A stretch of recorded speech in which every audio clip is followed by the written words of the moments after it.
Thousands of years ago, the first man discovered how to make fire. He was probably burned at the stake he had taught his brothers to light, but he left them a gift they had not conceived, and he lifted darkness off the earth. Throughout the centuries, there were men who took first steps down new roads, armed with nothing but their own vision. The great creators, the thinkers, the artists, the scientists, the inventors, stood alone against the men of their time. Every new thought was opposed. Every new invention was denounced. But the men of unborrowed vision went ahead. They fought, they suffered, and they paid, but they won. No creator was prompted by a desire to please his brothers. His brothers hated the gift he offered. His truth was his only motive. His work was his only goal. His work, not those who used it. His creation, not the benefits others derived from it. The creation which gave form to his truth. He held his truth above all things and against all men. He went ahead, whether others agreed with him or not, with his integrity as his only banner. He served nothing and no one. He lived for himself. And only by living for himself was he able to achieve the things which are the glory of mankind. Such is the nature of achievement. Man cannot survive except through his mind. He comes on earth unarmed. His brain is his only weapon. But the mind is an attribute of the individual. There is no such thing as a collective brain. The man who thinks must think and act on his own.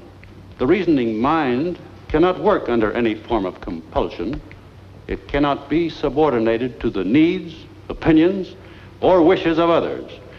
It is not an object of sacrifice. The Creator stands on his own judgment. The parasite follows the opinions of others. The Creator thinks. The parasite copies.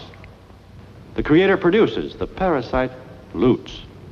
The Creator's concern is the conquest of nature.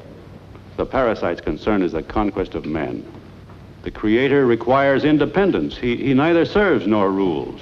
He deals with men by free exchange and voluntary choice. The parasite seeks power. He wants to bind all men together in common action and common slavery. He claims that man is only a tool for the use of others, that he must think as they think, act as they act, and live in selfless, joyless servitude to any need but his own. Look at history. Everything we have, every great achievement has come from the independent work of some independent mind. Every horror and destruction came from attempts to force men into a herd of brainless, soulless robots without personal rights, without personal ambition, without will, hope, or dignity. It is an ancient conflict. It has another name: the individual against the collective. Our country, the noblest country in the history of men, was based on the principle of individualism, the principle of man's inalienable rights. It was a country where a man was free to seek his own happiness, to gain and produce, not to give up and renounce, to prosper, not to starve, to achieve, not to plunder, to hold as his highest possession a sense of his personal value, and as his highest virtue his self-respect. Look at the results. That is what the collectivists are now asking you to destroy, as much of the earth has been destroyed. I am an architect. I know what is to come by the principle on which it is built. We are approaching a world in which I cannot permit myself to live. My ideas are my property. They were taken from me by force, by breach of contract. No appeal was left to me. It was believed that my work belonged to others to do with as they pleased. They had a claim upon me without my consent, that it was my duty to serve them without choice or reward. Now you know why I dynamited Cortland. I designed Cortland. I made it possible. I destroyed it. I agreed to design it for the purpose of seeing it built as I wished. That was the price I set for my work. I was not paid. My building was disfigured at the whim of others who took all the benefits of my work and gave me nothing in return.